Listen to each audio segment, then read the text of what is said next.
अस्सलाम वालेकुम, नमस्ते, सत श्री अकाल, आदाब, केम शो, गुड इवनिंग। कैसे हैं आप सब? मैं हूं Darakhsha and you are watching Science Storm. So last class में हमने कंटेंट्स डिस्कस किए थे कि सेल चैप्टर में क्या क्या पढ़ना है। So let's start today's class with the introduction of cell chapter and after that we will discuss discovery of cell. So let's get started. When we look around, what do we see? जब हम लोग अपने चारों तरफ देखते हैं तो हम क्या देखते हैं? We see both living things and non-living things. So my question is, what is it that makes an organism living? And what is that which is absent in non-living things? वो क्या चीज है जो किसी भी ऑर्गेनिज्म को living बनाती है, एंड वो क्या चीज है जो किसी नॉन लिविंग थिंग्स में एब्सेंट होती है, तो वो नॉन लिविंग कहलाता है. So the answer to this question is the presence of basic unit of cell. Yes, no living organism can have life without cell. किसी भी लिविंग ऑर्गेनिज्म में सेल के बिना क्या होगी? लाइफ नहीं होगी. So it is the cell which makes an organism living. अब आते हैं कि सेल जो है, cell is the basic structural and functional unit of life.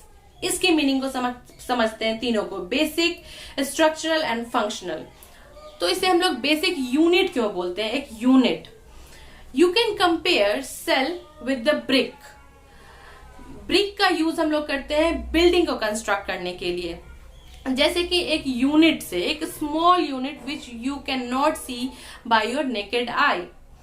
So brick जो है, ब्रिक होती है एक ये, और सेल भी हमारा ठीक ऐसा ही होता है, बट एक सिंगल यूनिट होता है जिसे हम लोग देख नहीं सकते अपने नेकेड आई से, but we can see it by the help of microscope. तो एक सिंगल ब्रिक से तो नहीं बन जाती है बिल्डिंग. बहुत सारी ब्रिक्स का हम लोग जब यूज करते हैं तो एक वॉल बनती है, एक पूरी बिल्डिंग तैयार होती है. ठीक उसी तरह से ग्रुप ऑफ सेल्स को जब हम लोग असेंबल करते हैं, इकट्ठा करते हैं, तो उससे एक पूरी बॉडी तैयार होती है. तो आप कह सकते हैं कि सेल्स से, ग्रुप ऑफ सेल्स से क्या बनता है? टिश्यू. टिश्यू. और जब ग्रुप ऑफ टिश्यू मिलती है तो उससे बनता है एक ऑर्गन, और ग्रुप ऑफ ऑर्गन से हमारा बन जाता है ऑर्गन सिस्टम.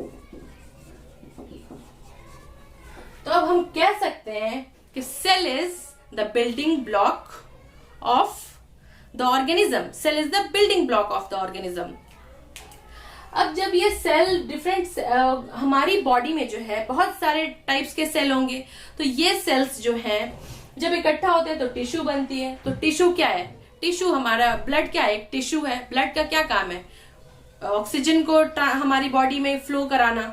और ऑर्गन, ऑर्गन क्या है? डिफरेंट ऑर्गन्स है हमारी बॉडी में, जैसे मसल हो गया, लीवर हो गया, सारे क्या है? ग्रुप ऑफ सेल्स से बने हुए हैं, और and they perform different functions in our body. So you can say cell is the basic structural and functional unit of life. Now एक क्वेश्चन और है जो आपके दिमाग में राइज हो सकता है कि सेल जो है वो सेल डेवलप कैसे होता है, आखिर बनता कैसे है सेल?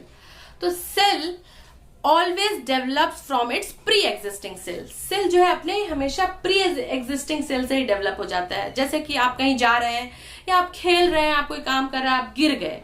आप गिर गए तो क्या हुआ? आपका सर फूट गया. जब सर फूटा तो क्या हो गया? खून आने लग गया. वहां पे का जो सेल था वो डेड हो गया. वहां पे का चमड़ा जो है, आपका स्किन जो है वो छिल गई. जब छिल गई तो हमेशा वैसा ही तो नहीं रहता. कुछ टाइम बाद वो जख्म, वो घाव हील हो जाता है, ठीक हो जाता है. कैसे ठीक हो जाता है? क्योंकि यहाँ पे का जो प्री एग्जिस्टिंग सेल था वो वहां पे नए सेल्स जो है फिर से वहां पे डेवलप कर देता है, वो राइज कर देता है, नए सेल्स बना देता है.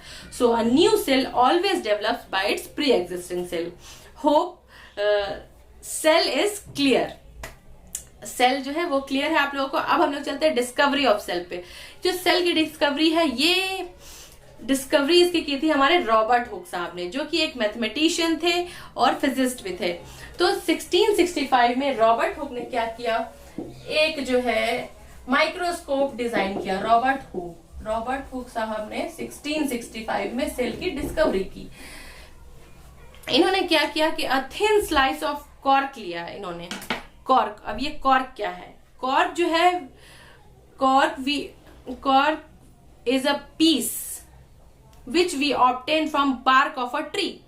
Cork is a substance you can say which we obtain from bark of a tree. Bark means क्या होता है? तना, पेड़ का जो है bark, छाल जो होता है, जो तना होता है ना, तने के ऊपर जो छाल होता है सूखी सूखी सी होती है जो उखड़ जाती है, तो उसी में से उन्होंने एक नाइफ से जो है कट कर लिया थीन स्लाइस बार्क में से कॉर्क को, और उसको उन्होंने अपने सेल्फ डिजाइंड माइक्रोस्कोप में स्टडी किया। जब उन्होंने देखा तो उन्हें दिखे हनी कॉम लाइक स्ट्रक्चर्स।